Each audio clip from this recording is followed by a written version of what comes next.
Welcome to another Action Coaching Club live coaching call. It's Lou Dallow. Welcome. Nice to be here with you tonight. So tonight is a coaching call to answer your most important questions about moving your information business forward. And as always, we like to focus on questions that have to do with what? Traffic, conversion, sales, and products. You got it. So we'll do first come, first serve, round robin until we run out of questions or we run out of time.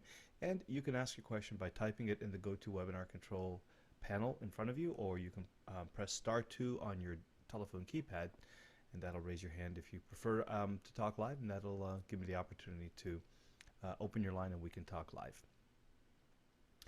I know some of you are raising your hand on the GoToWebinar control panel, and I appreciate that, but there's really there isn't a way that I can open your line on the GoToWebinar line. We don't use the audio there, so please raise your hand using a *2 on your telephone keypad, or type in the questions in the question box. I have a question, and let me know what your area code is or phone number so I can figure out who you are. Okay. Awesome. So let us start. Let's see. Actually, you know what I think I'll do is I'll do the phones first, and then I have a couple of emails that came in, and we'll get to the emails as well. So let's go ahead and start with, looks like, Mitchell. Welcome to the call, Mitchell. Hi, Lou. Yeah, I just sent you an email. But yeah, I basically had two quick questions. My first question was pertaining to the training that you did last week, last Thursday, about the quick launch. I was just wondering when and where that will be available in the members area. I tried to look for it. I didn't see it. Yeah, I mean, I don't know. I mean, once we give those over to the team, it's usually within a couple of days. I think it should be there already, because I've seen a lot of other things come up since. Let's have a look. Yeah, I saw the other stuff, like last Monday was up already. Maybe this past Monday was up already.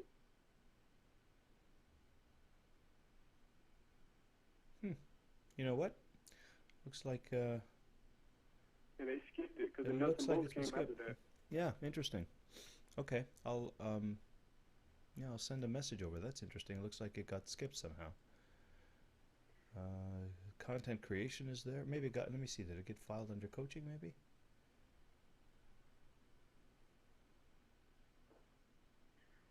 Yeah, and I don't have once I do the recording, I send it over. So if you guys have any kind of administrative problems, you don't have to wait until we get on these calls. You could just send a message directly to the support team, and because they see that, they monitor that daily. Yep, looks like it got skipped, Mitchell. I'll look into it. I'll send a note and see what happens. Okay. Yeah. All right. Yeah, don't. My second question is, I'm just paranoid about this traffic.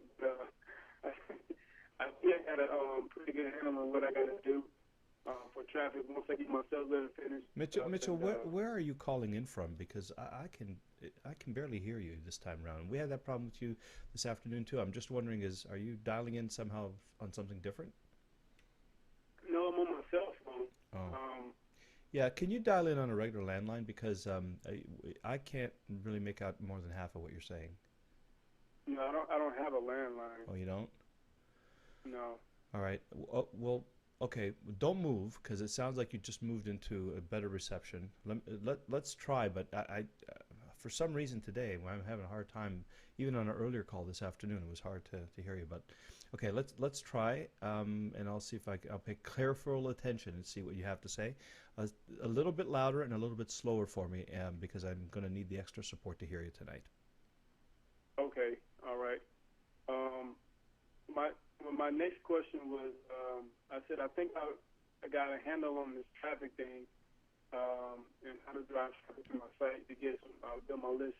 So my next challenge is my upsell offers past my product. I know I'm going to need a higher sale value to compete, with the cost per click in my market is pretty expensive. So I'm just trying to think about some type of upsell offer. I sent you some, like I said, I sent in the email. I had 3 ideas so far for some for some upsells. I just wanted to bounce them off of you to see what you thought, and if you could come up with, help me come up with some more. Yeah, can I don't see your email. If you're near your computer, could you email it again and send it to That, lou.acc at powerupcoaching.com? Because I'm looking here at all of the emails. Lou, lou.acc, like Action Coaching Club, ACC, at powerupcoaching.com. let me forward this. Maybe there's something. Did you just send it? Maybe I haven't. Yeah. Oh, yeah, I there it did. is. Okay, I got it. I got sent it. it about 10 minutes ago. Okay, I got it. That's why. So I don't know where you sent it directly to Guru Coaching. Maybe that's why it didn't get tagged properly. Yeah. So Guru Coaching, I just is not something that I have this like automatic filtering and tagging service. So for everyone on the line, the email you want to send to is lou.acc at powerupcoaching.com, and in that way I'll get this little ACC tag on it and I can find it easily here. Okay, I got you here. Now, when you say upsell offer, I want to just get clear that I understand this correctly, because you're talking about list building and traffic generating, and then you go to upsell. So I'm wondering, tell me a little bit about the sequence you have in mind. Like when you say upsell, are you talking literally about something to sell after the original sale, or do you mean something else? Yes, I'm talking about something to sell after the original sale that's maybe a little cheaper or maybe a little more expensive. Well, what's and I was the just trying first to thing? get ideas. What's the first thing that you're selling? My first thing is my $47 retail book with the and the other bonuses and stuff. Okay. And yeah, so and that's when $47. mm-hmm. And so I was trying to maximize, the amount of money out of that. So those are the three ideas I had so far. Like a six-pack challenge would be like an 8-week workshop where, I got on the call once a week with the guys, and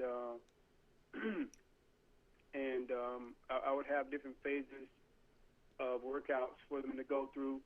And, it would be a contest type of challenge, to see who could get the best body in 8 weeks, pretty much. That's something that I did to get my testimonials in the beginning. I just take that online. My next idea was virtual training, so I could set them up with maybe a couple of weeks, several weeks of training. Well, I talk to them on the phone for half an hour a week or something like that. And the third idea was like a membership site or a continuity site. But like I said, I'm having trouble coming up with what I would put in there that would it would be a subscription fee. But I'm just having trouble coming up with ideas on what I would have to put in there to keep it going. That would appeal to my customers. Mm-hmm. And you wanna you don't want to train people in person or anything like this. You want to keep it virtual, right? Yes. Okay. So what's the outcome of your book? Like what do you help people do in that $47 product? What's the big promise or the big problem you solve in that $47? The big promise is you'll have a six-pack, in 8 weeks, pretty much. Okay, so six-pack in 8 weeks. So it would seem to me that one of the more obvious, I don't know if you need to do a six-pack challenge necessarily, only because if you were to do a six-pack challenge, I wouldn't do it just for people who bought the book as an upsell. I would offer it to your entire list, and try to get as many people involved as possible, make it a lot of fun, and get it online and engaging, and have people check in every day and maybe have accountability buddies. It could be a lot of fun.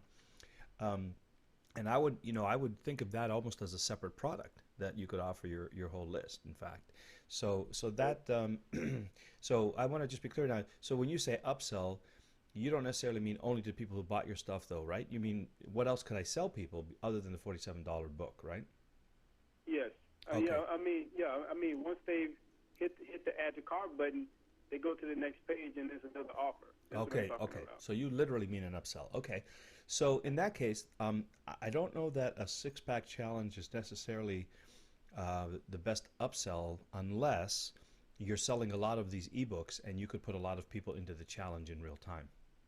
Because I'm sensing that there'd be kind of a logistical issue here, as you know, bringing people in at different points in the 8 weeks. And it would be good if you could design it so that people can jump in anytime on the challenge. Then it would be okay. But if you're walking people through like, okay, we're in week 1 now and we're in week 2 now, it's hard to sort of just dovetail, parachute people in the middle of a program like that. So, Hmm. so I'm thinking Yeah, that yeah, yeah. I thought about that, and that would be more tailored around, the quick launch style, right, where right. where I do this, twice a month or something like that, Or and every I or have, every 8 weeks, right? or every week, and I have them going at the same time. That would be a seriously limited time offer. That would be a real scarcity thing because I'm only signing people up for this thing for a certain amount of time because we're going to get started next week. Yep, exactly. So that sounds like a really fun product, and I would probably not make that an upsell only because of the time element of it, where you're going to want to start everybody at the same time and walk them through the 8 weeks and stop, and do your celebration and everything at the end of 8 weeks, and then start a new program. So I agree. I would probably treat that more as a quick launch thing, like every couple of months you run a program, or maybe every 3 months, whatever. Give yourself a month in between to sort of recoup and focus on other things as well. Um, Hmm. so that sounds like a lot of fun. The six-pack challenge sounds like a really cool event, and I would probably do a quick launch on that one, not as an upsell. But virtual training as an upsell might be interesting because if I just bought this book, I mean, one of the things you could say is, look, you know, if you've been trying to do this yourself all along and you're still not getting results, I mean, you probably know, technique. You probably have information. You might have gotten a lot of nutritional information, exercise information, and so on. But if you believe in the advantage of having me working with you, that is, I will work you through the program, and I'll coach you virtually, and I'll make sure you're staying on track, and I'll make sure that you get that six pack in 8 weeks. Then I'm taking a limited number of people, and I'm working with you, and then you could offer them either like to be in a small group coaching program, or one-on-one. Now, for your benefit, I would say bring them into a small group coaching program, and then that way, as people buy your books, you can have two, three, four, five, six, seven, however many small coaching groups. You could put, depending on how many people you want in there, 5, 10, 100, as many as you can do. That would be a pretty fun upsell, for because some people are going to go, yeah, no, I'm just going to, do the book thing myself, and other people are probably going to connect with the idea that I've been trying this on my own for a long time. Maybe I'll get better results if I work directly with Mitchell. So that seems like an interesting upsell opportunity. Because there will be people who want to work with you. They want access to you. They want guidance from you. They want you to sort of check in and look at their results. Maybe send you a video of what they're doing for feedback and tweaking and so on and so forth. Some people believe in working with a trainer. Some people believe in working on their own. And for those who do believe in working with a trainer, I think this is an excellent opportunity as an upsell, the virtual training with you, i.e., to actually help them, coach them through those 8 weeks to make sure they get the results. Sounds like a natural fit Okay, to the book. so a follow up to that would be in my sales letter. I kind of play against the whole personal training model because I say that their goal is to get you coming back for as many sessions as possible. So you might necessarily you won't necessarily see great results in 8 weeks, and then also, as my limited time bonus, I offer a free 30-minute consultation, for those who bought the book. That's kind of what Chris is talking about, that third factor that people don't really take you up on too much. So how would I position that with the whole upsell for virtual training? So first of all, you want to see if they do take you up or not, right? The thing that Chris was talking about was a little bit different. That was just like a bonus call, to check in with you or not. But what we're talking about here is people who actually And it's not going to be everybody, but some percentage of that audience may want you to work with them because they may have tried all sorts of books and programs and stuff before. And let's face it, when you have somebody coaching you through it, you're more likely to get it done, right? I mean, plain and Yeah. simple. There's accountability, there's motivation. Sometimes people have a question and they want a little feedback on, am I doing this right? Or sometimes they just want somebody to have like a somebody. When people have the fitness trainers at the gym waiting for them to show up, they're more likely to go to the gym, right? And Okay. and some people know that, they get that, and they want that to hold them accountable. So it seems like a natural fit. And other people are just not going to, some people won't be interested. They'll just want the book and try it on their own, and that's fine. That's okay too. But in terms of, like, if it was me and I was, and I tried everything and I'd read everything, and I know sometimes, like when I get these fitness books, sometimes I look at the pictures and I see the way the exercises are being shown in the pictures, but it still was helpful for me if there's a real live expert there saying, oh no, you need to put your arm a little higher here, put your leg a little lower there to get the maximum leverage, and then here, let me help you do that extra 5 reps or something. I mean, there's value in that for me. So if I'm at that point where I'm tired of trying things and not getting ahead, or getting started on programs and giving up and quitting and all those, if I'm fed up with that, and I'm at the point where I say, okay, look, I really do want to create this outcome, then I'm a little bit more open and prepared to work with someone.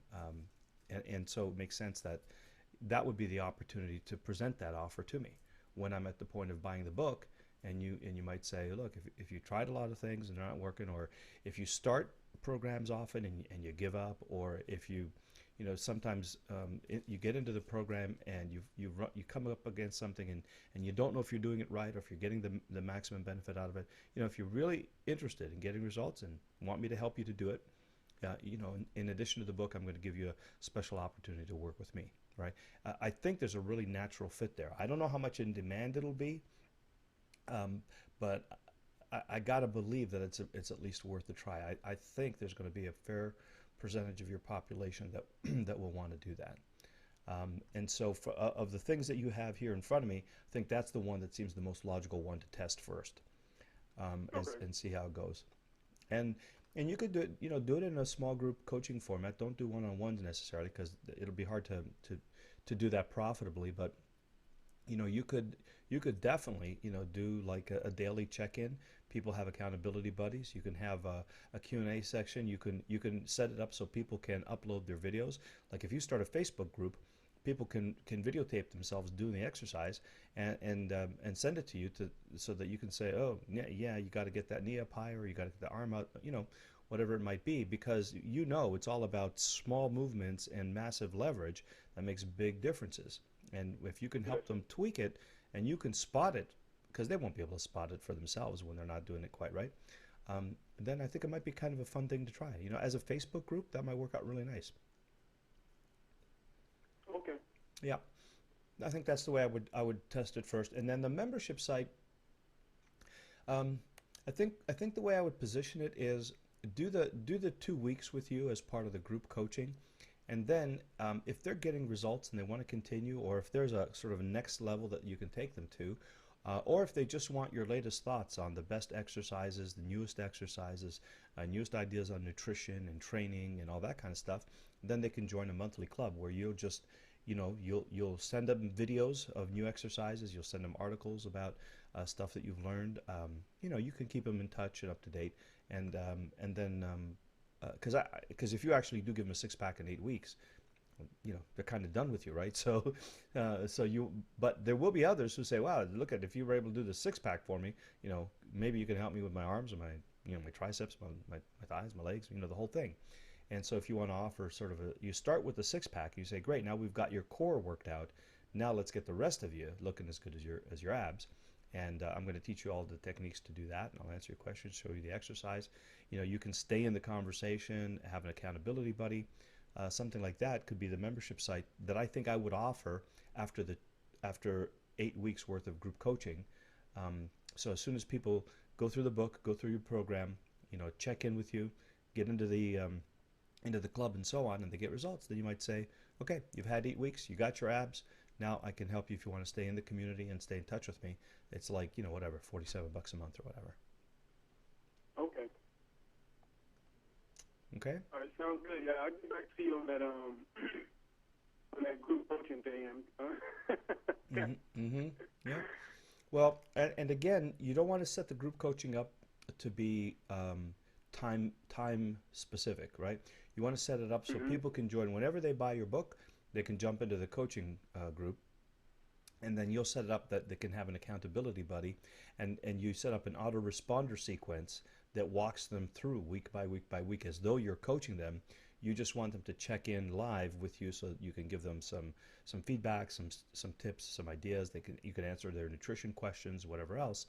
But you should have your autoresponders walk them through the whole 8 weeks, that, you know, so that you'll have people showing up. Some of them will be in week 1, some in week 3, some in week 8, and wherever they are, doesn't matter. You know, once they come to the call, you'll answer whatever questions that they have.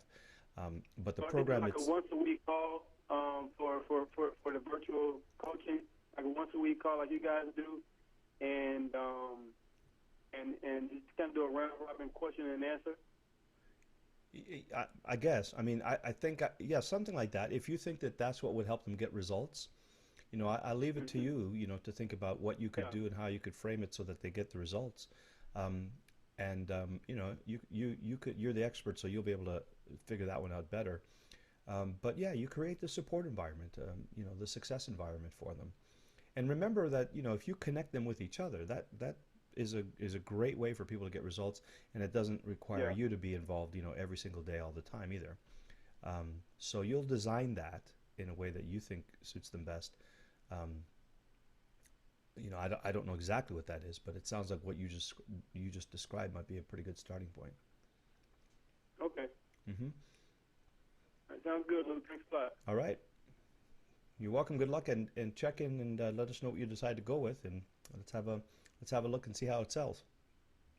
All right. So, by the way, you know, this is a perfect opportunity for something like, you know, the Kajabi or the Optimized Press or something like this, where you can do dripped content. So, if I just bought your book and now you're telling me, hey, I'm going to walk you through the 8 weeks, like in video, I'm going to show you day by day, every day of those 8 weeks, you're going to get another video of me showing you what I would do if I was going through this program, show you which exercises to do, walk you through the nutrition for the day, and all the rest of it. And every day you'll get a new video, and every day you'll get a new email that will tell you what to do and show you the video. I mean, you could do that as an 8-week enhancement of the program. Even if they never come to a group coaching call, that would be a really interesting upsell as well. So that it's like having you there with them every day of those 8 weeks. Not only in terms of reminding them through the autoresponder, but actually, you know, 15 minutes at the beginning of the day, you're there on video saying, okay, let's map out our day today. Here's what we're going to eat. Here's when we're going to exercise. Here are the exercises we're going to do. Let me show you what they look like. And 10, 15 minutes every day like that would be a really awesome thing, a great enhancement of the ebook alone. Wow. Okay. Thanks. Mm-hmm. Yeah, let's see if Optimize, because I bought Optimize Press through your thing. When do I get the information for that? It should come shortly. I just sent it out yesterday for the request, so it'll be today. I would assume today, tomorrow, kind of thing. Okay, and it does drip content as well. Well, Optimized Press, I don't think itself it supports dripped content, but you're going to use something like Wishlist, Wishlist Member to do the dripping, probably either Wishlist Member or Digital Access Pass, something like that. Okay. Mm-hmm. All right. All right. Awesome. Sounds good. Good. Thanks, Mitchell. All right. Thanks, Lou. Okay. Next, Ulrika. Welcome to the call. Long time no talk. Thank you for the welcome to the call. Hi, Lou. Hi there. How are you? I'm doing excellent. Thank you. How are you? Great. I'm a bit coming down with the flu, I think. Tonight, oh, no. I'm just getting over that. It's my turn. It was your turn last week. Yeah, exactly. It's been my turn for the last month, I think. All right. How can I help? You're coughing. Mm-hmm. Yeah, I'm actually sucking on a candy here, too, so hopefully I'm not chewing in your ear. But how can I help you? Yeah, I just wanted to let you know that we made our first sales. Nice. Congratulations. That's really nice. Very good. Nothing like the first, right? That's the best. Well, that's the best. It feels really great. Yes. But I need your help to set up my. I have a mini site for the sales mini site, Mm-hmm. and I sent you a question in the mailbox for that. And I realized that I have to. The download page needs to be somehow password protected, and this is something I didn't actually really understand and think about before. So my coder told me, listen, you have to do something with the download page. You can't just leave it like that. So could we go through that? What I need to do to just set it up in the easiest way and something that works fine. Could you explain to me the whole thing? What are you, It seems to be complicated to me, but maybe it's not. No, well, there's a number of different ways to do it, but let me ask you this first. What are you using for e-commerce? Because maybe there's Sorry? something, what e-commerce processor, how are you taking the payments? Are you using something like PayPal. PayPal? Okay. So you're not using something like One Shopping Cart or anything like that? No. Okay. So there's a couple of ways you can do this. So the one way that's really easy is that you could just put a password on the folder using cPanel. Okay, so let's say, for example, your download page was called ulrika.com/download. Okay, and then what you could do is you could go into your cPanel and follow the links to where it says password protection, and you could literally put a password on that folder. So that when people type that URL, if they don't know the password, it's going to prompt them for a password. Okay. And then what you'll do is the autoresponder message that you send when people buy something or in the receipt of the purchase that they get. Oh, actually with PayPal you can't control that, but okay. So there's an autoresponder message, and you basically send them the first autoresponder that they get is going to have the password to access, so that they'll know. Now, the first time that they come to your page, so they just bought something, you have to get them on your list. If you're using PayPal, they haven't gotten onto your list yet. So what are you using for your autoresponder? Is it Aweber or something else? Yeah, it's Aweber. It's ProFollow actually, but it's Aweber. Okay, right. Okay, great. So ProFollow. So what you'll probably do when after they finish the purchase, they'll come to a page and it'll say, here's your download page, and you're going to need a password. So you can do one of two things. You can show them the password there, but then that defeats the purpose, because now you've got your download page with the password on it. Anybody can get that. And the better thing to do is to say, opt in here, and you'll be on my mailing list, and then you'll get the password and the login information. Now, you want to make sure that page doesn't get indexed in the search engines, right? So there's this is a little trickier to do it this way, because anybody then, even though it's password protected, if your download page gets into the search engines, then anybody can join your list and get your password, right? So this isn't necessarily the best way to do this. It's possible to do it, but you're still going to run into the problem that if your page gets indexed into the search engines, then guess what? They're going to see it.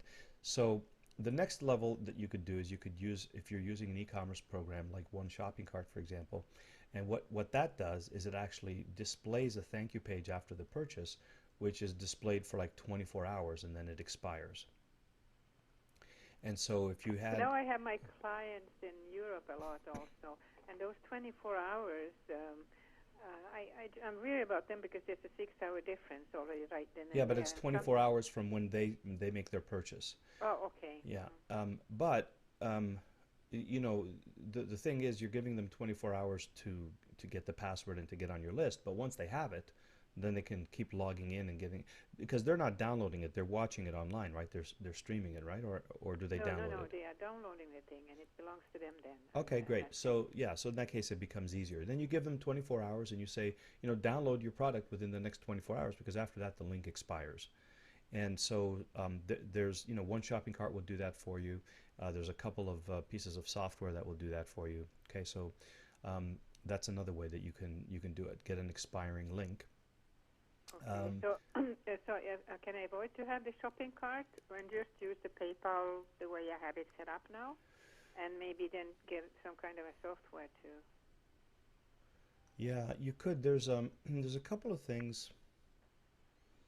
let me see. There's a there's a thing that's called. Or if I did, I guess the member site, and you actually offered us to buy Optimized Press for $50. Isn't that a member site? I think Kathy and Rachel is set up with those. And then they have, it's somehow linked, let's see, it's linked to,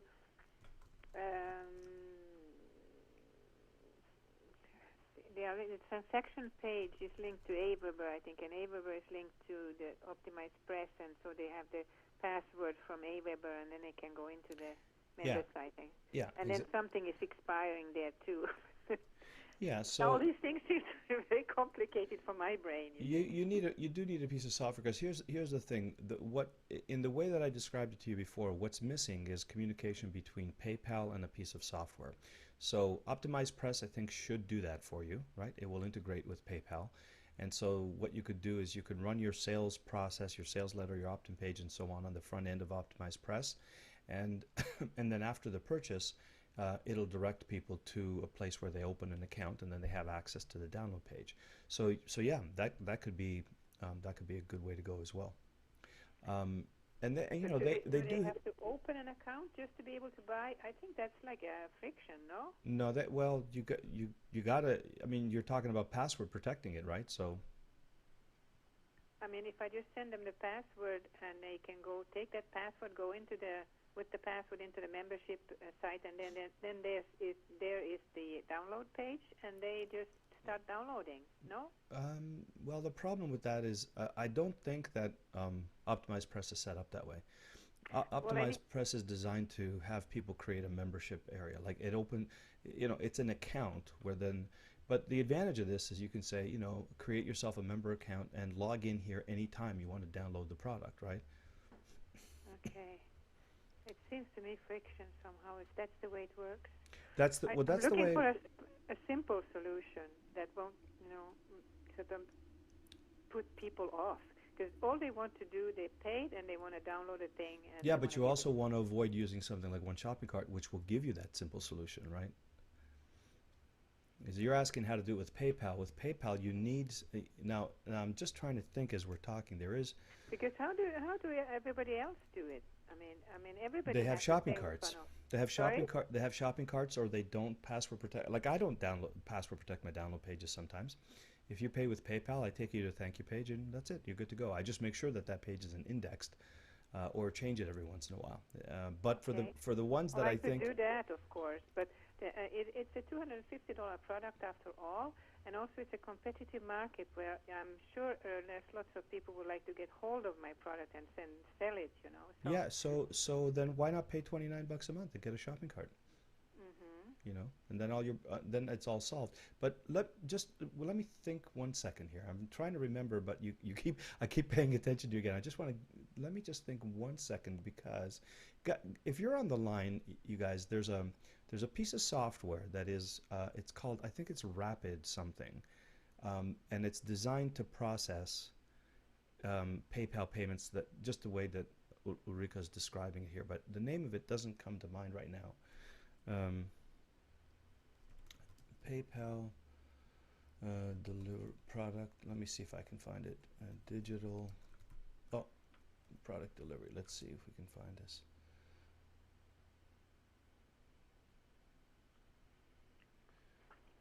I don't know why that payloads.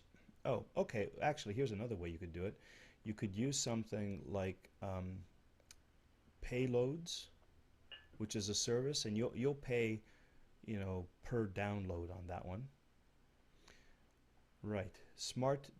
Smartdd.com. That's also something that's designed to give you secure delivery for PayPal, and I think that's like $50 or $90. Rapid Share, maybe Pam. Yeah, maybe that's the one I'm thinking of. Let me see. Rapidshare.com.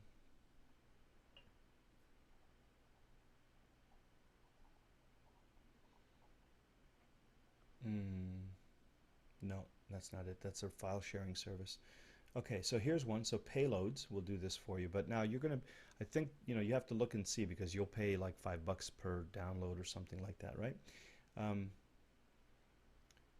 Is it possible that I ask my coder to sorry to interrupt you here, but to put a password and give a password to the download page that expires. Well, but the problem is, how are you going to tell them the password? Oh, that seems to be a problem. Well, will they buy? Yeah, they're not necessarily coming from the list. Some of them will maybe, but some of them might not. Well, but the point is, if you have to give them a password, then the page that you show the password on is also unprotected and could be indexed, and everybody else could use it, right? So what you need is handshaking with PayPal's IPN. So look, here's what you do. Do some research on PayPal digital product delivery. Okay, so payloads.com will do this for you. There's also, you can use eJunkie.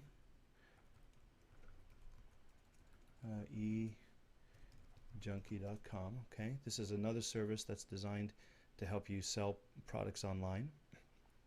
Okay, there's some fees associated with it, but it's going to be, cheaper than a shopping cart if you don't want to go the shopping cart way. There's also well, it's just that I have already my PayPal page done, the account opened, and all of that stuff. It's already done.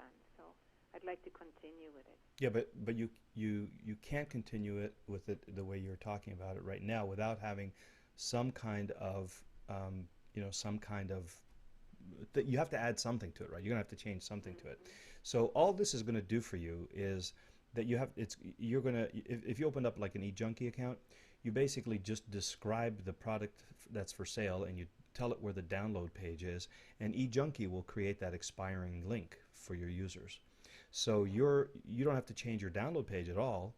You just have to run your purchase through eJunkie instead, which means you'll change the purchase link on your sales letter, and then after they buy, eJunkie will create a temporary link where your download page is visible to them for 24 hours, and they'll download it, and then that page is not in the search engines. It won't get indexed in any way in the search engines. Okay. Do you mean by saying this that I wouldn't be linked with PayPal anymore? No. This eJunkie is a PayPal. So that eJunkie will replace PayPal then? No, eJunkie will be in front of PayPal. eJunkie will be like your shopping cart, except you're not paying $29 a month. You're just paying a few cents per transaction. Oh, okay. So it would be like just a stepping stone between my sales letter and PayPal. Yes. Mm-hmm. Yeah. So after PayPal, they go straight to from PayPal. There's a link to the download page. No, they send eJunkie. What is it called again? eJunkie will send them an expiring link. Yeah. So what will happen is hold on a second. I got to get my arm straight because I'm drawing crooked. Okay. Let me just erase this. Okay, so what's going to happen is here's your sales letter, right? Mm-hmm. And you're going to have an eJunkie link here. But in fact, what will happen is eJunkie will bring people to PayPal. Then PayPal returns, PayPal collects the money and returns control to eJunkie. eJunkie displays your download page, creates an expiring link, and so it'll have your download page. And then your user is going to be able to download right there, and then also eJunkie sends an email with the download link, but the download link is only going to be good for 24 or 48 hours or whatever. So this is never a physical permanent page that can be indexed. It's created dynamically after the purchase by eJunkie. So now it's exactly the download page that you're using. You just have to tell eJunkie so only eJunkie knows the URL of your download page, right? And so what it does is it kind of brackets the payment processing and then delivers your download page securely and using an expiring link, so that if people don't access this within 24 or 48 hours, and I think you can specify that, then they'll have to actually contact your support email and say, hey, I didn't download my thing yet, give me another link. Okay. And this is, this is this is the easiest way to download it. Like whether you do it through something like eJunkie or okay. So for example, you could also, if you want, you could try using Pay.com, okay, because this is also a payment processor for PayPal. And I believe it also gives you a secure link to your download. But there's additional charges with that as well. Now, so here's the thing: if you sell a lot of these products and you're going to pay Pay.com like an extra $1 for a transaction, if you sell more than 30 of these a month, then you may as well have your own shopping cart, right? But if you don't want to pay 29 bucks a month for your own shopping cart, then Pay.com will do that for you. Okay, and is shopping cart something that you link with PayPal? you can link it with any number of payment processors. No, what I'm saying, am I scrapping my No, PayPal? no. I'm with shopping cart. It's the same thing here. So instead of eJunkie, you would use like one shopping cart, and it would do this, and it would do the same thing. It would send the user to PayPal. They would pay by PayPal, and then they would create a temporary dynamic page with the download link. So it's really just what it's doing is it's protecting your URL so that there's never a real physical URL to your download page. It's just created dynamically, and it exists for 24 hours or something. So you don't need any password protection or anything like that. That's actually the least friction for your customer. Yeah, well, that's what I'm looking for. Mm-hmm. I mean, this helps me to understand a bit more about that kind of sequence there. And if I did, how do you avoid, if I did you just use cPanel and password for the protection, how do I avoid that the page could get indexed? Difficult? Well, you can and you can't. There's you talk to your web guy about that. Talk to your web guy about it, but it's not 100% secure. No, if that's the case, let's not spend time on that. Yeah. Yeah, I think the more traditional way is to have somehow do this kind of thing. So there's a service like eJunkie, Pay.com, and you could just Google for PayPal shopping carts or something like that, because really that's what you're talking about, is having a shopping cart. That's what shopping cart is. I thought it was something else. No, that's basically it. So here's there's a forum thread in here, so you might find a whole bunch of things. So an IPN script is really what you need, but I would be careful about just using a script that isn't highly supported. So I don't think that there's a big issue if you want to use something like OptimizePress. I think that's fine. I mean, so someone has to open up an account. It's not a major piece of friction, and it's a one-time cost for you. You won't incur any additional costs. Otherwise, you need a service like Payloads, eJunkie, Pay.com, or I'm still trying to figure out what that darn thing. SmartDD is also a piece of software that will do that for you. But again, I don't know how actively it is supported. And this one, ViberLogix, this one has been around forever, and it does basically what you want to do. It integrates with PayPal, and it protects your download page with an expiring link. And this is like $30. $30 you can get that solution. It's a piece of script that basically talks to PayPal and makes sure to create the temporary link. So this is not your long-term professional solution, but it will do what you want, and it's a $30 cost.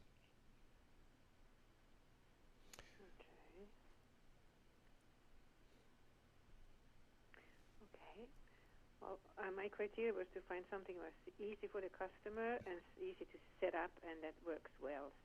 Yeah. So this will do it. eJunkie will do it. Payloads will do it. Pay.com will do it. One shopping cart will do it. It's just a question of, how you want to spend your money. Oh, DLGuard. That's the one, Karen. Thank you. What is it called? DLGuard.com. DLGuard. Yeah. Oh, thank you, Karen. Thank you, Karen.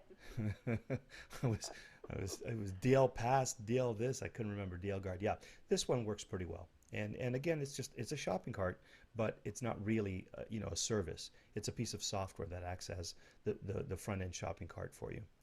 but it does, it does some pretty cool things, right? Like it'll do promotional coupons and membership sites and secure download links. It's very flexible, but you probably just need the basic functionality of it. Well, And indeed, yes. And also, I need something that my coder can set up. But I got set up these days. yeah, yeah, he'll be So, able to do it with this, no problem. And it's like $120 or something. It's not very expensive. So this is the solution I think I was trying to remember desperately, but this is the one I think I would suggest you go with first if you don't want to, pay additional per transaction charges on something like Payloads or eJunkie or Pay.com. And you want to avoid a monthly fee for one shopping cart. This could do it for you. This is a good place to have your web guy take a look at this, and I think you might find that this will do exactly what you're looking for. so, but you find that the one shopping cart is the final solution, and this would be just only temporary. Well, it depends. Like this is not bad because it handles a lot of different payment processors and a lot of different, it's not the be all and end all, and it's not bad though for where you are and for your next level until you get a lot of sales. You could if you don't want to use a shopping cart, and you may not ever find the need to use a shopping cart. The advantages of a shopping cart are that you can build your customer list, you can get your autoresponders, you can add people, it sends receipts. I mean, it allows you to do upsells and cross sells. It allows you to brand pages differently. So there's a lot of advantages to using a shopping cart. But I mean, I haven't used a shopping cart until last year. For the first 5 years of my business, I really did just use PayPal and 2Checkout, and I didn't even protect my download pages. I just, whatever, put them up there, and whoever got them, got them. I didn't worry about it. But if this would have been around, I probably would have used this at the time. Okay. And now I'm using a shopping cart, because I want a lot more functionality. But Yeah. this is a great way to get started, and you can grow into the shopping cart when you feel a stronger need for it. Well, maybe so, yeah. Hmm. If you think this is a good good start out, I think we'll go with that for a year and see what Yeah, happens. yeah, absolutely. But Give it a go. just another question about what you said, that the one shopping cart can build a list for you and so on and so forth. Is that something? Is that one shopping cart asks for a confirmation of the email or something like that? No, it's up to you to do that. If you want it single opt-in or double opt-in, you can specify it. But see, if one shopping cart captures the name and the email and the address of the user, then it can store it in the database, right? But one shopping cart is also integrated with the autoresponder. Actually, that's not entirely true, because you could buy a version of one shopping cart that only has the shopping cart and not the autoresponder. So it's not necessarily true that the autoresponder function is there. So what you're going to do is you're going to offer a download page from DL Guard here, and that tells people you need to opt in to be able to get upgrades and notifications and all that kind of stuff. So you're going to ask them on your download page to actually register themselves for the product, and that's how you'll get them on your pro-follow list. Actually, let me just see. Automatic mailing lists. See, I don't know whether this means automatic mailing list sign up. I don't know if that means with a service provider. Yeah, I don't see that they mention Aweber or anything like that here. So it might sign them up to an internal mailing list, but you don't want that. You want them on your pro-follow mailing list. So on the download page, you'll probably ask them to enter a name and email address and get on your customer list. Good, you told me. I would never have thought about that. Mm-hmm. Okay, my dear. Thank you very much, Lou. Most Good welcome. help. Yeah, Thanks a lot. you're welcome. Good luck and congratulations on your Thank you. first inbound sales. It's exciting. It's great. Feels good. Thank you. Great. Bye-bye. All right. Bye-bye. Okay, we have some questions coming in here. Sorry. Alim says the nuts and bolts of blogging is in the training sessions. Yeah, right. But actually, he was asking about the quick launch training, and that apparently is not in there. Brian, what is the 60-60-30 ultimate productivity mentioned in the members area training? I was not clear. Well, you know what? Watch the video, and you'll see what it's all about, Brian. It's basically a productivity process that we recommend you follow in terms of how you structure your time at the beginning of your day, so that you're optimally productive. And you work in blocks of 1 hour, 1 hour and 30 minutes, and then you take a break, and then 1 hour, 1 hour and 30 minutes. So just watch the video in the members area, and we go into great detail on that and a few other productivity enhancement techniques that support not only 60-60-30, but a couple of other things to make that work for you in a big way. Joe says DAP is better. Yeah, Joe, depends what your religion is. Some people swear by DAP, some people, swear by WordPress wishlist, some people love Aemember. It's different strokes for different folks, but they all do a good job, I think. Yvonne Pierre says, congrats Ulrika for the first sale. Good job. Let me see. Pam says, rapid share. Yeah, we tried that. Terex at eJunkie. Yep. Mitchell says, how would I integrate that password stuff with ClickBank? Yeah, ClickBank, you don't have to worry about it, because I think actually ClickBank does that secure download link thing for you. So I don't think you need to worry about that. But what you will want, Mitchell, is to ask people to register for your opt-in list from the download page, because again, ClickBank doesn't add them to your to your mailing list. Ben, does Kajabi work the same way with PayPal that you described for eJunkie? Yes, Ben, Kajabi will do all that and then some, but it does require that people will have to open up a membership account to access the content, which Ulrika didn't want to do. So because she doesn't want to ask people to open up a member's account, then something like Kajabi or Wishlist Member or Digital Access Pass or anything that's membership focused in its structure wouldn't have been appropriate for her. But if you don't mind having people open an account, then Kajabi will do the trick. In fact, Kajabi is kind of the way I'm going with most of my products these days. Karen, yes, who mentioned DL Guard. Thank you, Karen. You're a lifesaver tonight. Can't you put the PayPal after the opt-in? Yeah, you could. So this sort of depends, right? Because some people, okay, so the question is, do you put the opt-in first and then have them process the payment, or do you have them process the payment and then ask them to opt in? And neither solution is 100%, and I'll tell you why. Because some people believe that asking for the opt-in before you go to PayPal actually diminishes it creates more abandonment, more order abandonment. On the other hand, I've heard some people who have said, I wouldn't do it any other way. The first thing I want is to ask for the email, because I find that once they opt in and they have their email address in, they're more likely to buy. But even if they don't, now I have them on my opt-in list. I can follow up with an autoresponder in case they didn't buy. So it really kind of depends what side of the fence you fall on that particular philosophy. If you think that getting the opt-in is valuable for you so that you can continue to follow up even if they don't buy, and of course then you have them on your opt-in list, then yes, you can ask them before you ask them to process the payment. You can ask them to give you their email address, and I've seen a lot of people who prefer that method. And you may fall on the other side of the philosophy that says, well, sure, but as soon as people see that they have to opt in, where they're expecting to process a sale, it's going to turn off a certain percentage of them, and then I'm going to lose sales because of that. So the answer really is to test it out and see how it goes. And if you put the opt-in after the purchase, well, it's not perfect either, because some people will just not bother to opt in. So that's a challenge. So the better way is to have something that integrates with your opt-in page. And that's where a shopping cart can come in handy, because a lot of shopping carts will pass the name and email address into your Aweber or Constant Contact or One Shopping Cart account. Okay, Pam, what's the best video distribution system? Traffic Geysers, SEO Nuke, other? Okay, you got 3 questions here.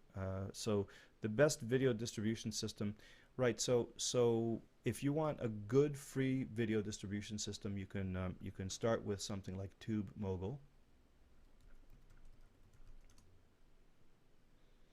And this is kind of like Traffic Geyser's little brother, as it were. And it'll get you started with video distribution, and it's essentially it's free. They do have a premium version, but you can get a lot done with the free version. And other than that, most of the time, the granddaddy, the 800-pound gorilla in this space, still happens to be Traffic Geyser. I'm sure that there's new services coming out all the time, but we know Mike Koenigs, and we know that service, and it's excellent. It's been around for a long time, and it's highly functional. So that would be a good one to go to after TubeMogul. I would probably recommend Traffic Geyser. I'm not actually familiar with SEO Nuke, so I can't compare. But we normally, when I recommend things to my clients, it's usually TubeMogul or Traffic Geyser. Best social network distribution: Ping FM or Hootsuite. I like Ping FM, and I like Postgres. Look, these things all have their pros and cons, so you got to take it with a grain of salt. But I think you'll do okay with Ping FM. I don't think Hootsuite is actually a distribution plugin, is it? I don't use it much because I'm not a Twitter guy. But I think you'll be okay with Ping FM. That'll handle a lot of distribution for you. Excuse me. Ping.fm. And this is actually one of the services that that WordPress uses too, to ping your posts. Ping your posts. So I don't think you can go wrong with Ping FM. Social network distribution. Yeah, that's a good one. I think OnlyWire is pretty good too. You can check this out as well.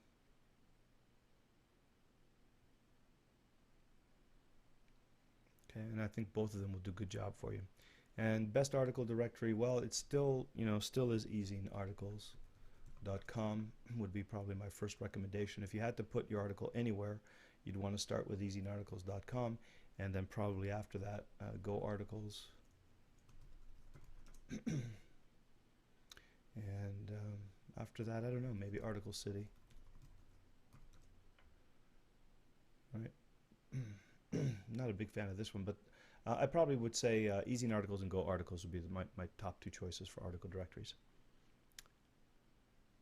Okay. Pam says, thank you. You're welcome.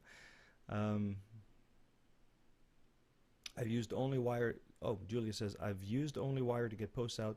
They used to have just a yearly fee. Now they have a monthly fee. I see this was just recommended. Was going to ask what other services work. Yeah, pick one. Because these things, the way I look at these services is that there's so much competition that they're constantly catching up with each other. And oftentimes what will happen is that if one service has a feature, this week that the other one doesn't, then next week the other one will have a service that this one doesn't, So there's this kind of like an arms race almost. So for me, what I usually do is pick the one that's that's got the greatest market penetration, because there's a level of stability that I look for. That's comforting for me.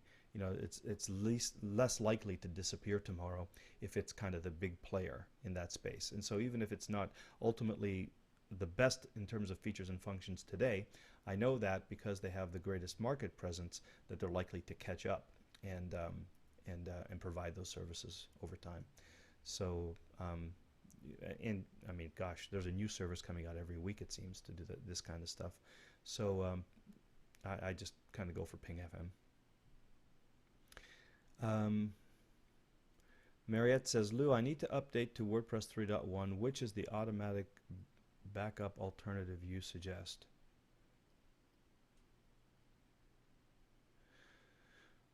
I don't think I have an automatic backup alternative, although I will tell you this. So the one that I usually recommend for backups and stuff, if you go to iThemes.com, I normally have you look at this one here. There's a plugin called Backup Buddy. Okay, and so this is the one that I would recommend. It's the most reliable, thorough solution. This is the one you're going to be sure your entire database and plugins and themes and everything are backed up, and it can be restored identically. Now I know that WordPress just came out with like a $15 a month service. Let me see, WordPress backup Service Automatic Vault Press. Yeah, that's what it's called. Okay, and so this is automatic. So this is something that on a regular basis goes to your WordPress site and backs everything up. And it's done. It's a service offered by the people who created WordPress. And as far as I know, it starts around $15 a month or so. Yeah, the basic is like $15 a month. And this is, you know, if you have a really important site, an authority site, and you want to make sure that you're not caught off guard and something crashes and you can't recover, this is the thing that just, you know, it'll take continuous daily or weekly backups, and so you're always going to have your stuff backed up, so you can upgrade anytime knowing your stuff is safe. Now it's a $15 a month fee, but hey, you know, for a year that's like $180, and you couldn't pay a webmaster to do that for a month or two for $180, so it's not bad. But you know, I'm probably like you. I'm getting a little fed up with all of these monthly fees, you know. But this is probably one that's worth considering. And if not, if you want a one-time fee and you want to manually do the backups, then I would probably go for something like Backup Buddy. Okay. Now there also are some plugins, WordPress plugins that will do the backup, but like a WPDB Backup, for example, is a WordPress plugin that backs your database up, but it doesn't back up your plugins and your themes and your configurations and all that kind of stuff. So it's good in the sense that at least it saves your data, but if you ever had a fatal crash, you would have to reinstall WordPress, reinstall your themes, reinstall your plugins, and then you could back up the data. Whereas with Backup Buddy, you don't have to worry about that. Everything gets backed up and everything's been restored. Mozy. No, Julie, Mozy doesn't back up WordPress as far as I know. I think it just backs up from the desktop. I don't know. Maybe they've added that.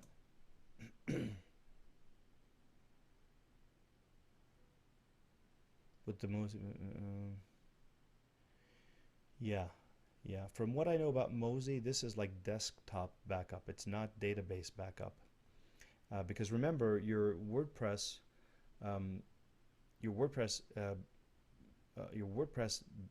information is online on your web host.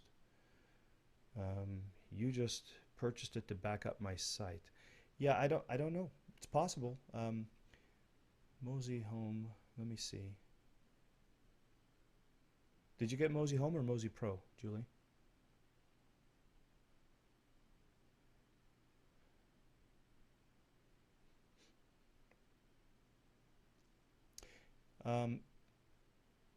Yeah, so I don't know. I always thought about Mozy as a, see, it says here, protect your music, photos, and other computer files. So that's how I've known it. I've known it as a desktop backup solution, not as a database and website backup solution. But let's see.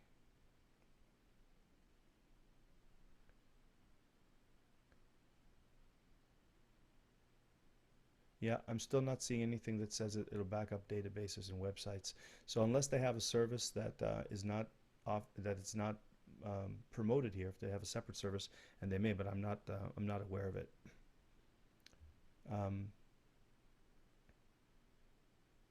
Yeah, don't know, Julie. I think as far as I know, this is for desktop backup, and if you're using them for for something else, if they offer website backup, then you know, that's a service I'm not familiar with through Mozy. And you say yes, they have that as a separate feature. Okay, so that isn't on the web page here, so I'm not aware of it. I've never actually heard of that, and you know what? It makes sense if, well, actually, you know, web host backup, website backup is a different beast than desktop backup, right? Because desktop backup, you need software on the desktop taking your files and sending them out over the web. For website backup, you need something that can access your website and back up all the files there. And that's, you know, it's a slightly different scenario.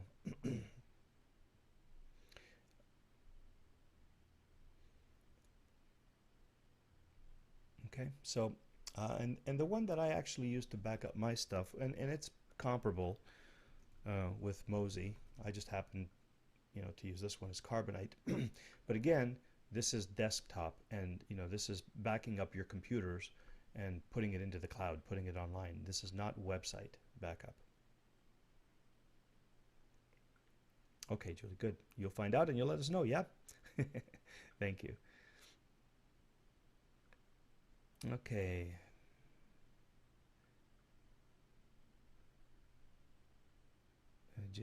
Or put the autoresponder as mandatory for a bonus. Yeah, so I don't know. Your name shows up as JDJ Pritchard, so I'm not sure what to call you. I just say DJ. Um, and so what DJ is saying, you know, relative to what Ulrico was asking about, can you put the autoresponder as a mandatory opt-in to get a bonus? And yeah, you can, and not everybody's going to sign up. You won't get 100% compliance on a bonus either. So it's a great suggestion. I mean, if you're going to ask people to sign up, it's always great to give them an incentive to sign up. And you know, I don't think you'll see 100% compliance, but it should improve the conversion for sure.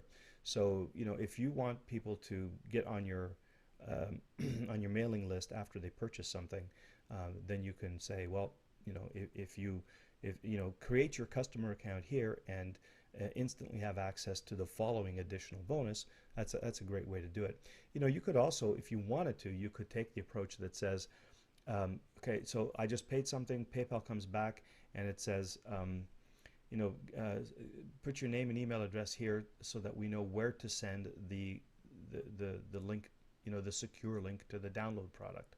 And then they opt in, and then you send them the link to your download page through an autoresponder. So in other words, some people do that.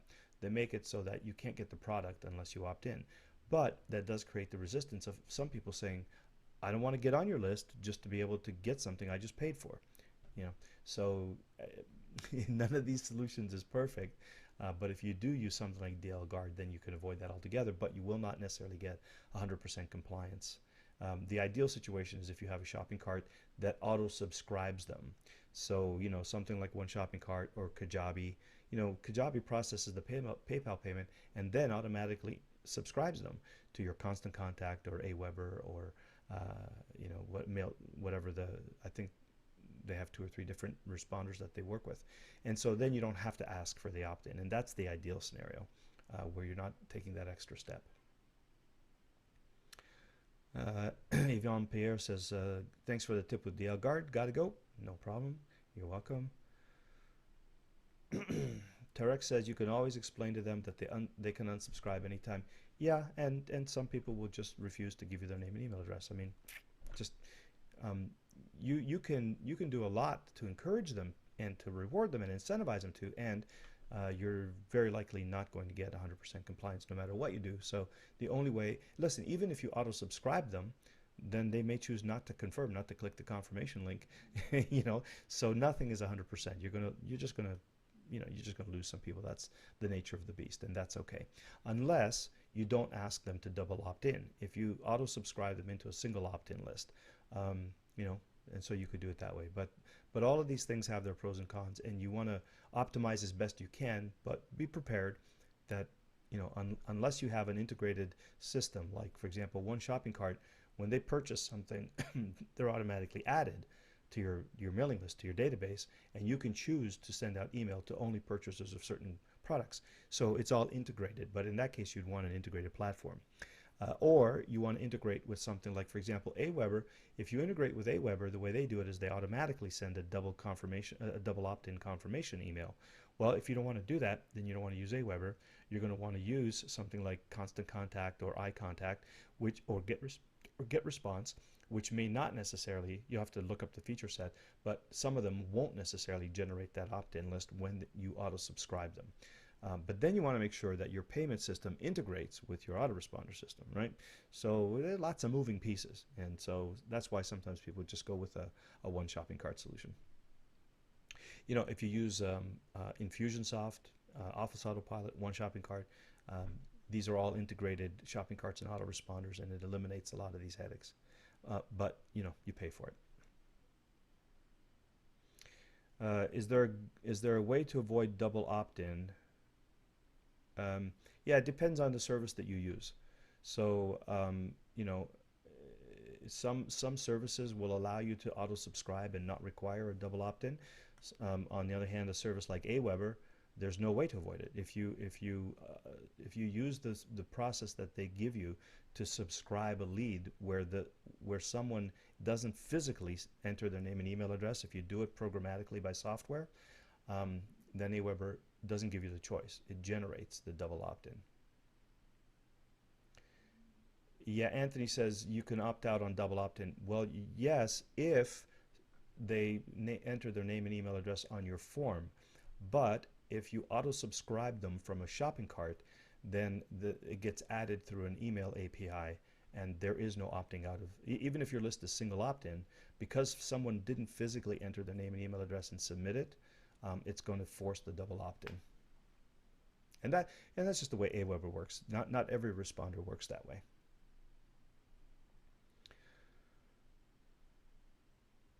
Can you use one shopping cart instead of Aweber, or does it integrate with Aweber? You can use one shopping cart, and it does have sort of this ability to auto-subscribe people because it's an integrated system. And some people don't want to incur that. That's like I think a $59 a month fee, and some people don't want to pay that, so they choose not to. And some people, like in my case, I happen to really prefer Aweber to the one shopping cart autoresponder. Because better stats, better deliverability, or whatever. So I happen to have a preference for Aweber, so I have to put my clients through this extra step, and so it's a personal choice. But I don't think one shopping cart integrates with Aweber, as far as I know. They don't want you to use Aweber; they want you to use their autoresponder. So I don't think they'd make it easy to integrate.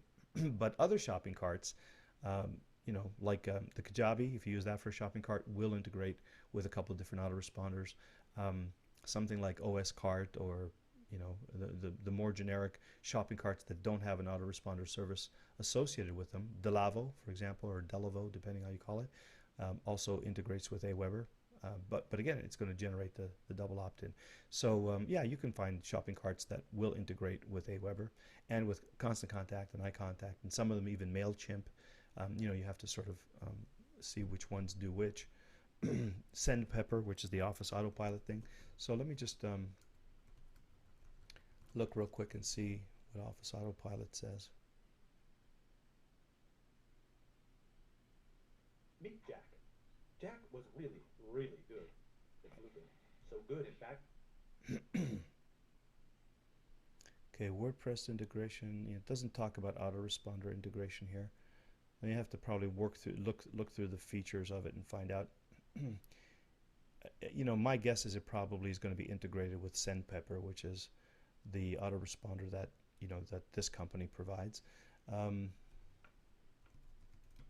Infusionsoft probably integrates with.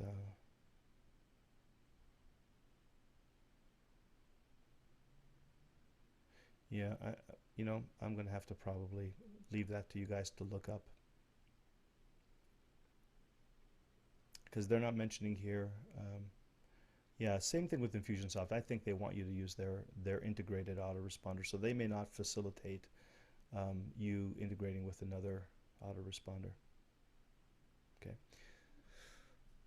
But Infusionsoft is $300 a month, and so is Office Autopilot. So do you want to pay that, or do you want to ask your customers to take an extra step? Or, like I said, with one shopping cart, and this is a really good solution, for if you're just getting started. For your first couple of $1 million, you'll do fine with something like this. Now this is an integrated autoresponder, but if you get the shopping cart and the email marketing features there, $60 a month, it's not bad, right? And then you don't have to worry about taking your folks through an extra step, right? Okay.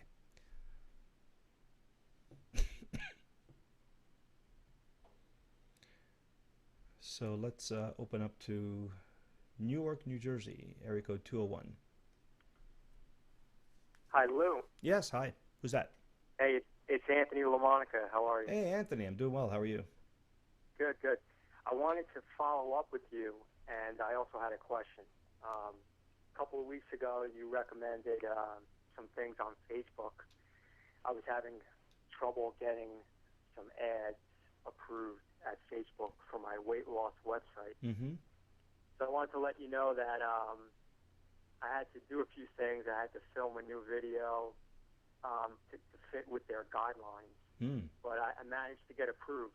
So wanted to let you know about that. Excellent. So you had to you filmed a new video on the landing page? Yeah, it's skinnyjeanssolution.com. Skinnyjeanssolution.com is my website. And yeah, if you go there, I did a video, lined it up with Is it double S, Skinny Jeans Solution, or? yeah, double S, right? Oh, okay. Yeah, that's it. So I lined it up with with what I've been working for a couple of other weight loss ads that I saw. Basically giving away my best tip in the video. Mm-hmm. Yeah, and it's been good. I had it up. It's been up a little over a week now, and I'm really seeing a jump in opt-ins from Facebook. Very nice. Very nice. Yeah. Good. And I wanted to, also tell you too, and everybody that's listening, I did this for another website. I started another website to test another niche. The same idea. This website is moreenergyrightnow.com. And the same idea you and I talked about, the number one tip in the video. And that also got approved by Facebook. Great.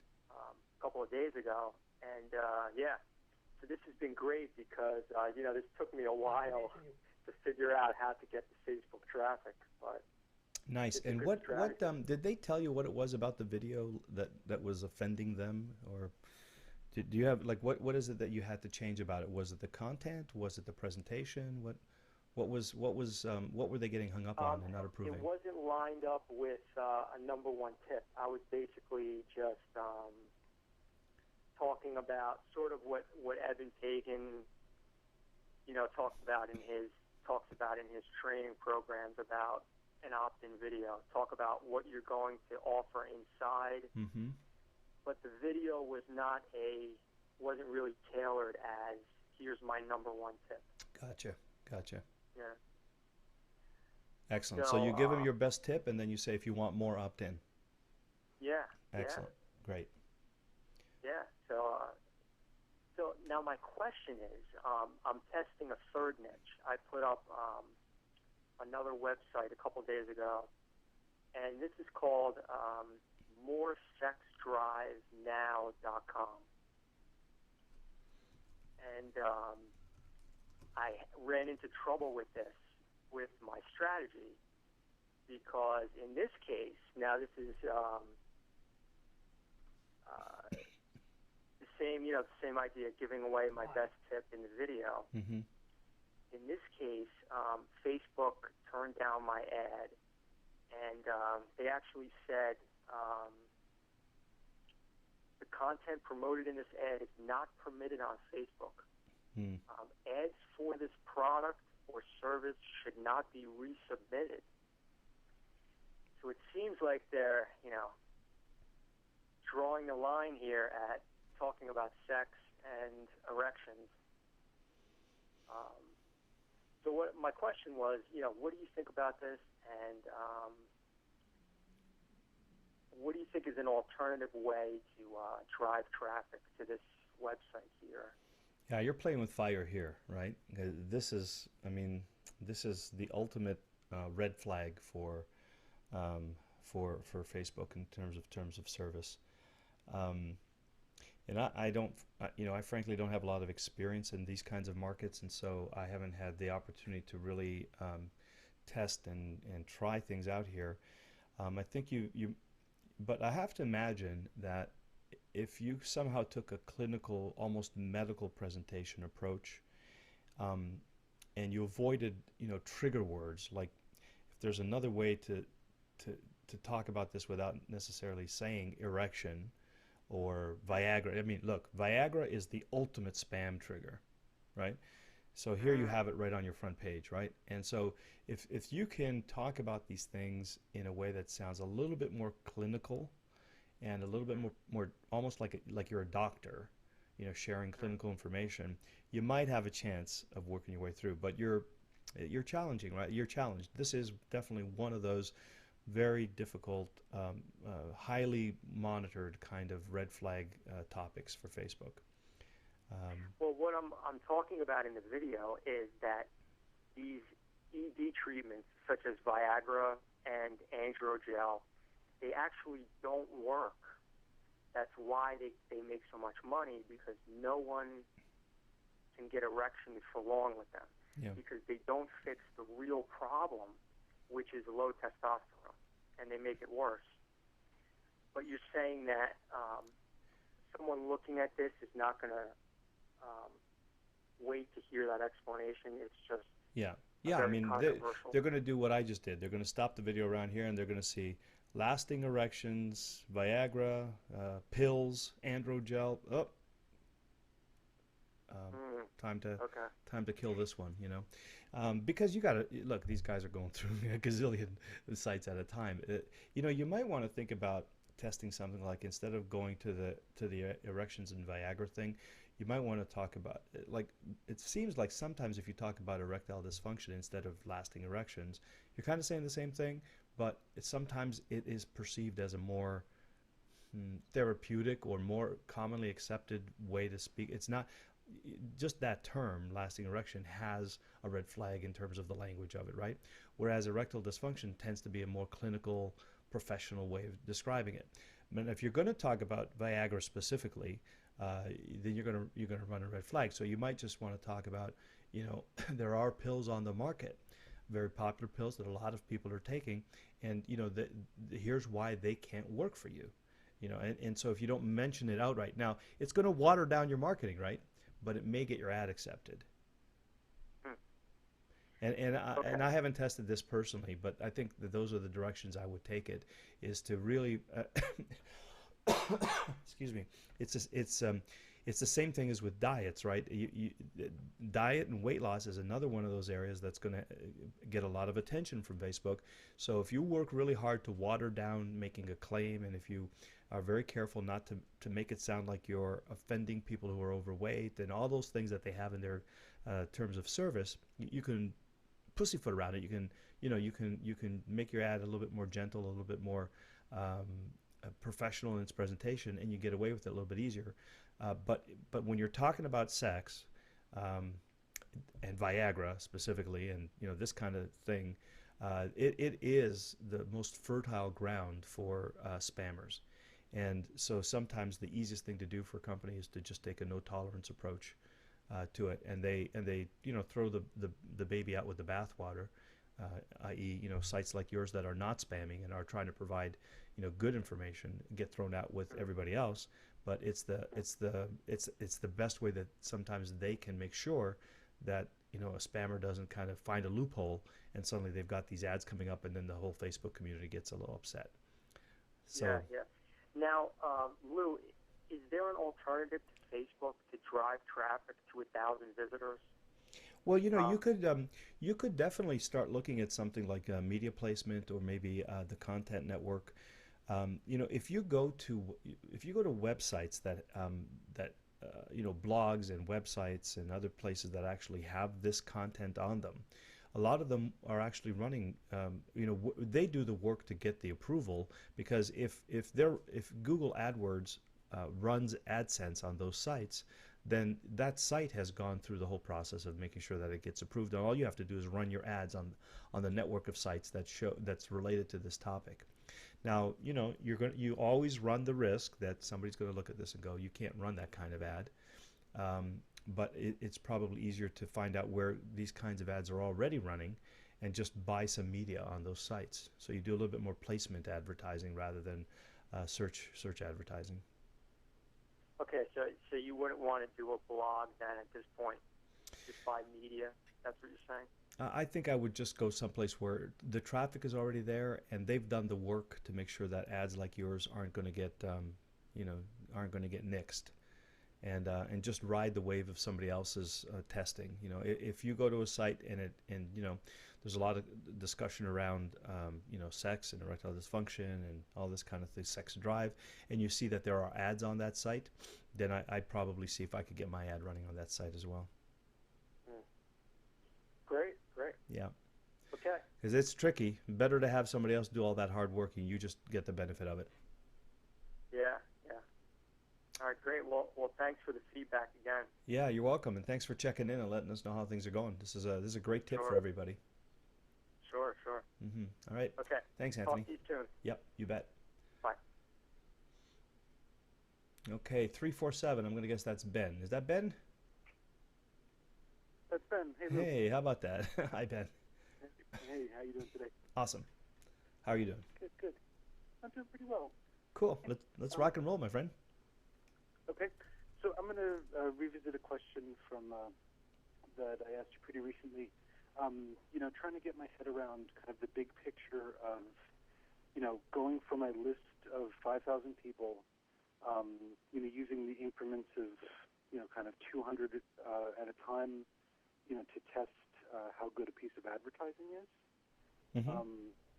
And at the same time, trying to, make a hard case to George, my boss, for how much I think we should spend each money on, some advertising and some press releases. Like he's saying, how do you get, what number do we need? And I said, well, how much can we spend? And we kind of are going in that circle. And I know you said, more money can potentially get us, a bigger list faster.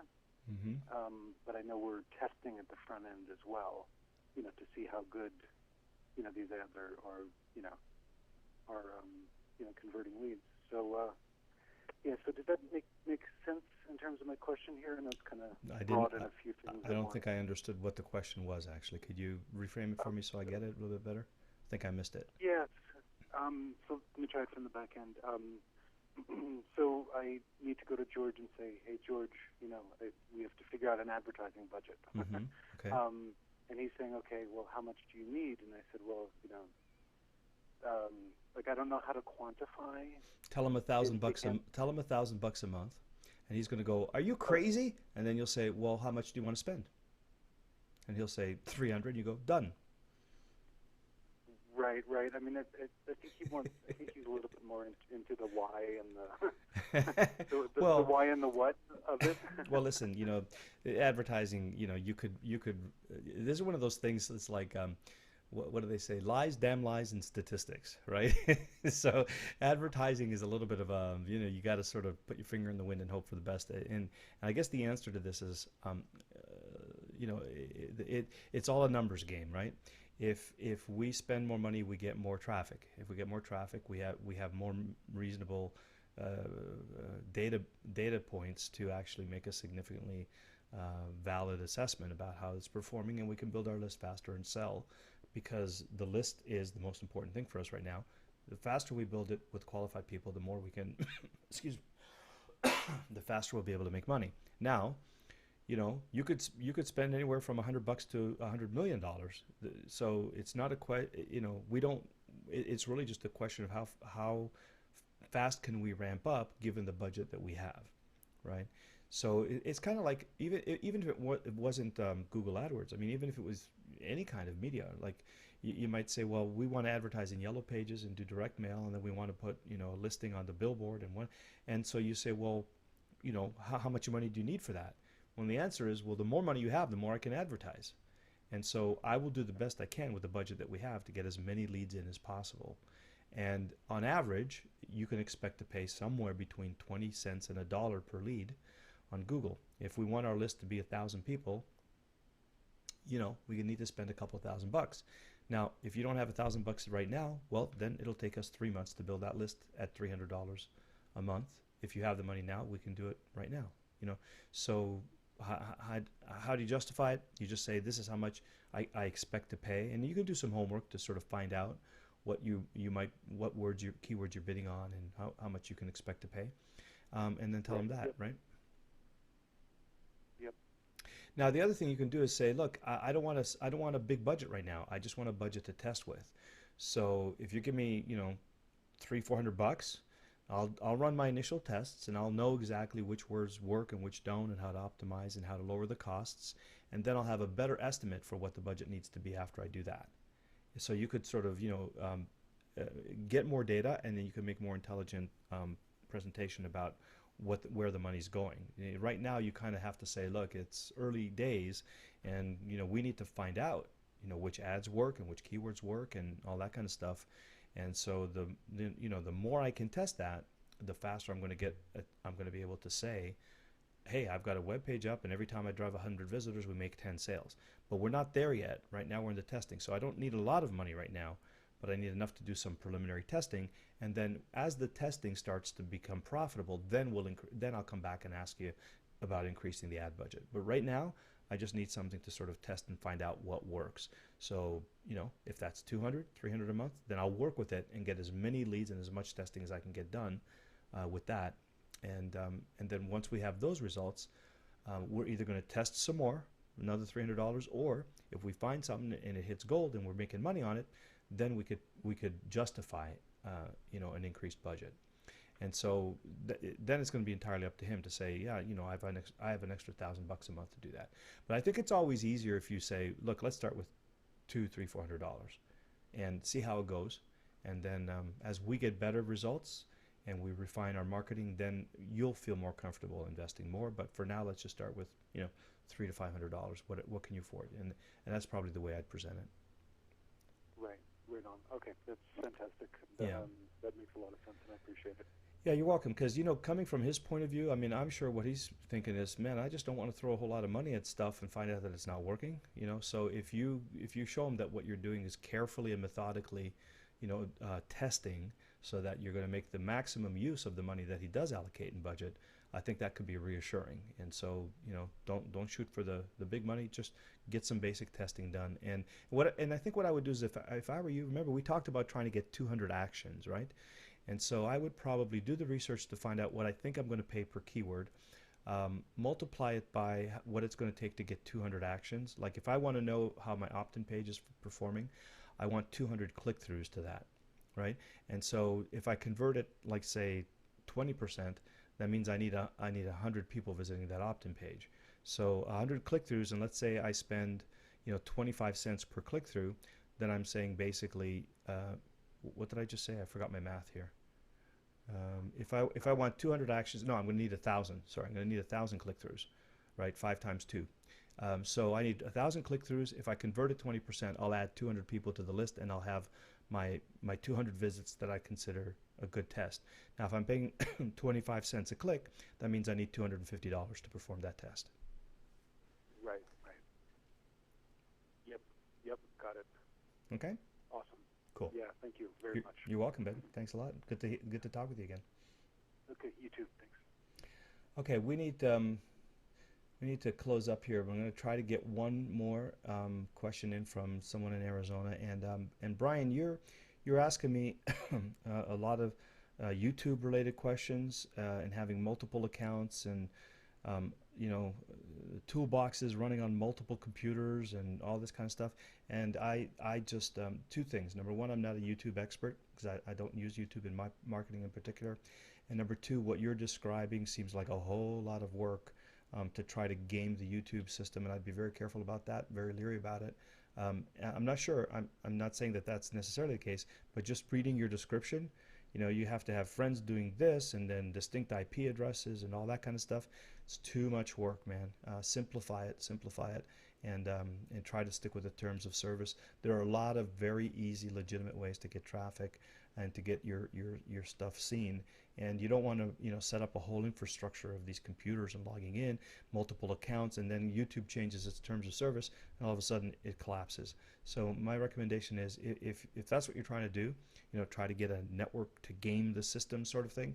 I'd encourage you to sort of take a step back